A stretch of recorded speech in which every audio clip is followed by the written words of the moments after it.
Welcome back. Episode 9 of Let's Talk About It podcast. Flanders 718, your host, you already know. Same shit, different day. Happy to be back with y'all. Y'all already know. I love the interactions. Y'all getting me hyped. We had a good pod last time, so we just gonna have another one. We're gonna keep that trade rolling. Just looking at my board to see what we want to start today. So I'll start with a reference from last week. So I made a comment about Fresh Montana being my trash rapper of the week. Like I had people just arguing me down, trying to tell me everything, like trying to really defend bro, right? And I'm here to tell you I don't care at all. That man is trash, and that's like that. I know. Like y'all don't want to fight, y'all trying to fight it. Everybody I say is gonna be trash. There's gonna be people out there because they got fans. And don't get me wrong, like they got fans for a reason. Maybe they got some old slap, maybe 1 out of 50, but he's trash. And I'm not trying to hear the French Montana argument. But I did also want to say, my opinion is a fact to me. Now, I don't know if that makes sense to y'all, but my opinion is pure fact to me. How I feel is how I feel. That shit is how I move. That's how I relate to life. That's just how I make my decisions. The way I feel is fact to me. Now, I'm not a crazy person. I understand that sometimes in reality, it might not be a fact. But for something like that, yes, that my opinion is a fact to me. French Montana is trash. There's no way around it. We're not gonna do this no more. That age is over. And if, like I said, if Max was still out, or if Max was out when they was popping in the beginning, French would have never had this run. And this is not really a run. I don't even understand that. That's just he had one feature, and yeah, it was really Sway Lee song, but he really took it. Sway Lee gave it to him, but we're not doing. I'm gonna fast forward. But my opinion is a fact to me. Once again. I don't care. I don't care. I don't care. Hit me with all your facts. No, I'm gonna ignore them. In the vein of that, we did have another one. So I was listening to Offset's album. Then I went back and listened to all Migos album. Just for a pure fact. Trash rapper of the week right now is Quavo. That man is horrible. Jeez, yo, I never realized how bad Quavo really was. He was really masking it. He's really the fake Beyonce, but he's never would be Beyonce. He has no real. The man is not there for it. Those bars are straight trash. He was really Offset is that guy. Like Offset is nice. He took his rap ability and took it to another level. And y'all already know Takeover is definitely the best lyrical. He was the best lyricist out of all three. Which leaves Quavo. He probably had the swag back in the day, but it's over, bro. It's over for that man. I don't want to hear no more Quavo songs. That last album was trash. The last few songs was dirt. We don't got to do this anymore. R.I.P. Takeoff. That was really the bro. And like, shout out to them. They really changed shit. But come on, brother. Quavo was trash. He's still outside because he got money. He probably still got a deal. He got some songs he got to get off. But we're not listening to Quavo. If y'all typing in Quavo, let me know. I know you're not. I know there's no Quavo in your shit like, yeah, I'm about to listen to that new he just dropped something. Nobody cares. You're not about to fake it either. I'm not about to fake it. Y'all can fake it if y'all want to. But y'all let me know. That's my trash rapper of the week. It's definitely Quavo this time. So y'all hit me up. I was listening to his album. It's pure dirt. Listen to Offset album, like this is fire. And then I listened to all three of their original album. Oof, they had some fire. Takeoff had some fire on his joint. But nah, we're not doing this no more. Quavo, get him the fuck out of here. We don't gotta live that way. What else we got? I'm just gonna run through real fast. I don't got no time to fuck around with y'all. I got no time to fuck around with y'all today. Today I'm here to talk shit. There was some. I don't know if y'all seen this video of Michael Irvin. So I was really on ESPN just watching him get crazy, but I think he's at Fox now. The FS1 joint. This man, he doing too much. Michael Irvin, relax. Why you got a bomb on your son like that? We didn't even know he was rapping. We didn't even know that was your son who was rapping. I don't know if y'all know, but Michael Irvin gonna come out and he on FS1. He's just talking about his son. His son's rapping. I guess he's rapping like a trap joint. He's on his gangster shit. He's spitting about bars. This man talking about shooting niggas, going to jail, regular shit, drugs, all that, girls, all that shit. But he type I ain't gonna hold you. He got good flow. The beat was fire. The song was aight. Here come Michael Irvin stepping on. My son is living. He's rapping the life that I live. Michael Irvin, you didn't even live that life. You was not even in that. So I ain't gonna tell your son. And we already know, we don't gotta lie to ourselves. We already know that rappers lie in their bars. We don't gotta do this. We don't gotta act like they all rapping facts. Some of them is actually rapping other people's stories. And as far as I'm concerned, I never heard Michael ever come out and say he was selling drugs or he was prostituting, he was pimping, he wasn't doing nothing. I don't remember that. I don't remember that. But so as far as I'm concerned, he wasn't rapping your life. That shit sounds crazy to me. But why would you step on your son's thing? What would y'all do? What would y'all do if your son, your kid was came out as a rapper, or they just came out in a profession you ain't like, and their profession involved them heavily talking about their growing up? What happens if you knew they was lying? You gonna out them? I'm not out my kid. Keep it a buck. At least not in the beginning. I'll let you get your money up and get your clout up, and then maybe I lie, maybe I do something. Maybe I throw you under the bus for lying after you made millions. But before the kid even popped, that's crazy, Michael Irvin. That's crazy to me. I don't know. I can't stand with bro. That shit don't make no type of sense to me. He came out, said all that weird shit. He really was down in his son. Like, yeah, don't lie. You're lying, telling me about my life. You rapping about my life. Why do we go wrong? Bro, why would you do that?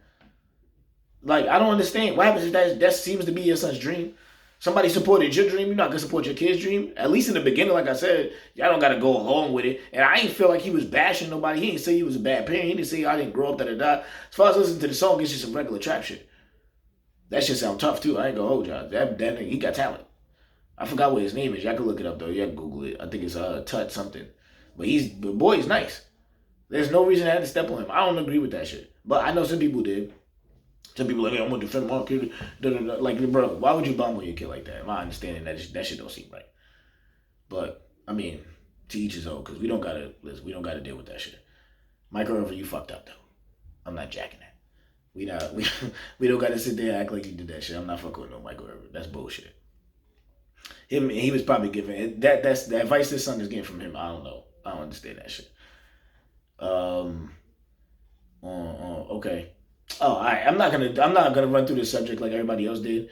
We're gonna talk about this this list of first date places that women said they're not gonna take. Listen, that list is mad long. I'm not gonna go through the whole list as if I'm a professor of love. Like I'm not about to do this shit with y'all. That list don't make no sense. This mad shit on that list don't make no sense. There's some shit on there I wouldn't go on the first date too. Like I whatever. But the majority of that shit is bullshit. And you're not paying, so who the fuck cares? Well, listen, for the most part, if you rocking with me, you're not paying. So that shit don't make no sense to me. I'm gonna pick a place and we're gonna enjoy that shit. It's more or less about the company than it is where the place is, but I understand some places, but come on. Y'all being extra picky. But I'm not even gonna go too deep into that shit. I'm gonna just tell y'all my 3 favorite date places. My number 1 is bowling. Bowling is fire. If you go bowling is a dope date because you could talk. You entertain, and even if you're not feeling it, you need to warm it up a little bit. There's always drinks there. There's always there's always something to talk about. If you got a little bit of competitiveness in there, you already won. That's an easy night if you know how to play your cards right. Bowling is easy, smooth, all that. You got time to interact with each other. You got time to party. You good to go. Bowling is fun. My second one was sip and paint. Shorty put me on a sip and paint. Fire date. You get to talk. You interact. Also drinks. Like I said, you already know. And they expensive. But they ain't that bad. But it's entertaining.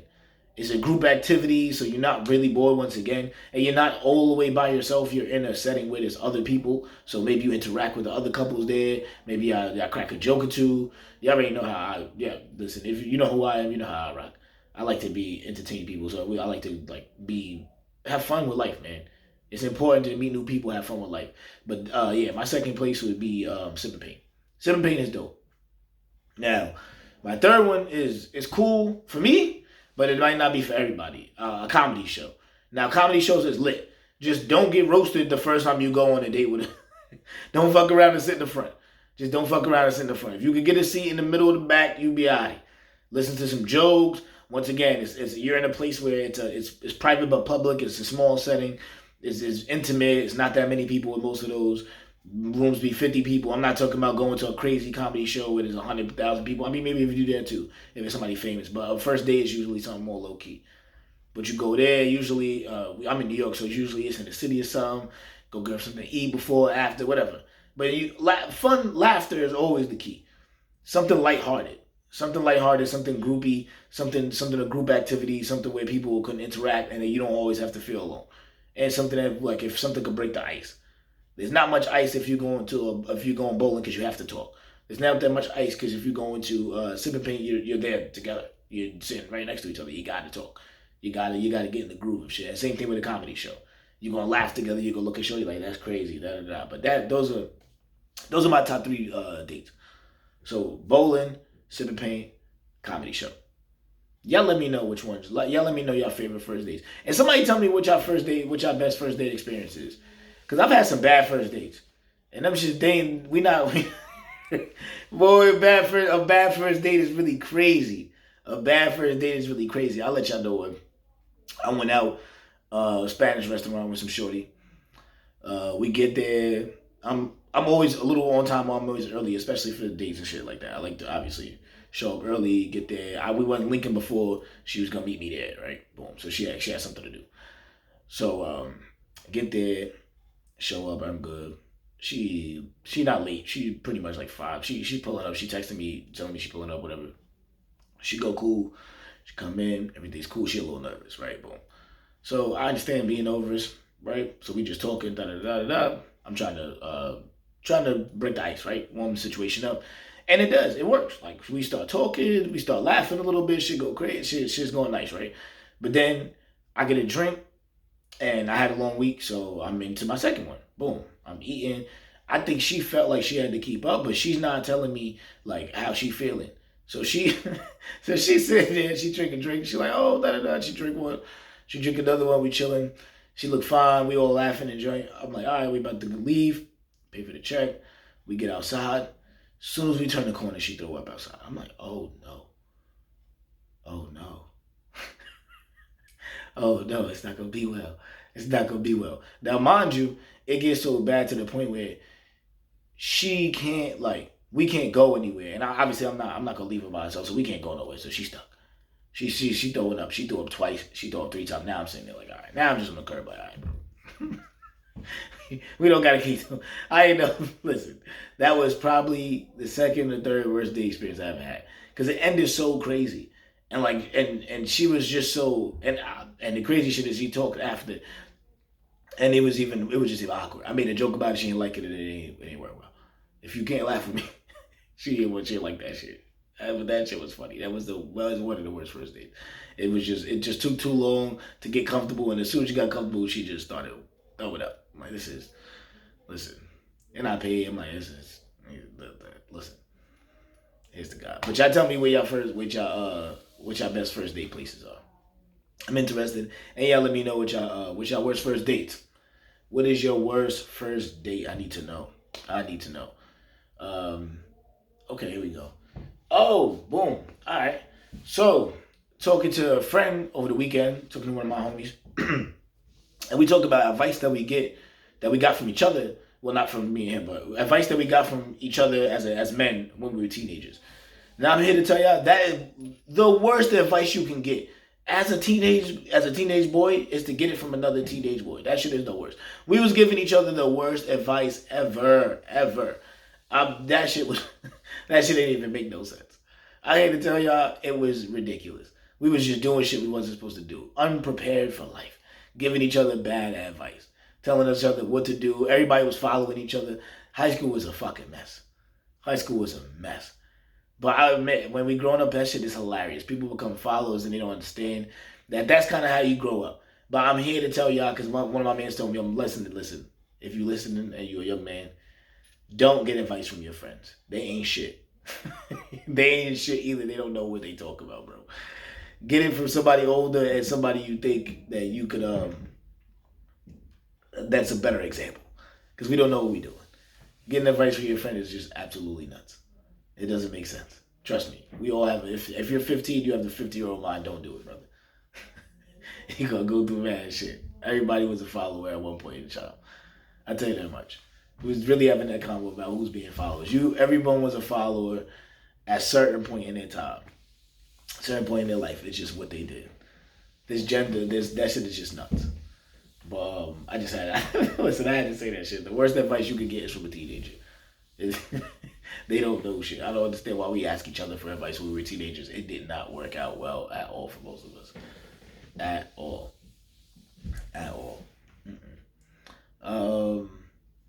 Okay, I did want to say, Okay. Anime of the week. Anime of the week. Jujutsu Kaisen once again.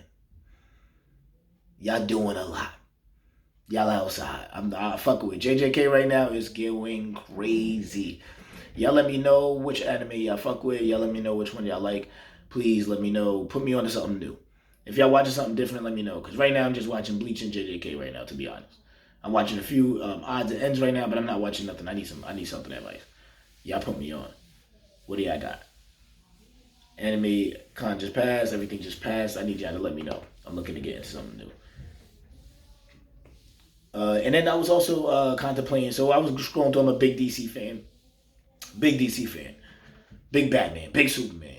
You heard? But I was going through the Batman scenes, and I'm just watching Mad. I'm scrolling through the HBO Max, the app. They have everything DC. I'm scrolling through. There's so many Batman series I did not realize. There's at least seven Batman series I just scroll past. There's so many of them. Now I'm letting y'all know my favorite is Batman Beyond. Batman Beyond is easily my favorite standalone Batman series, or a series that's based on him, which is crazy. That's my favorite one. It don't almost get no fucking better than Batman Beyond. Intro was fire. Terry was fire. They have Barbara in there. They have a lot great nostalgia. They talked about Dig. They talked about everybody. They talked about everybody in Batman Beyond. Batman Beyond is the shit. And they bring back the short term of the Justice League in the Batman Beyond series. That shit was crazy. Static Shock pulled up. It was nuts. It was nuts. Y'all let me know though. Let me know what's your favorite Batman standalone series. All right. We're gonna keep it short though today. Episode 9, Flanders 718. I'm out.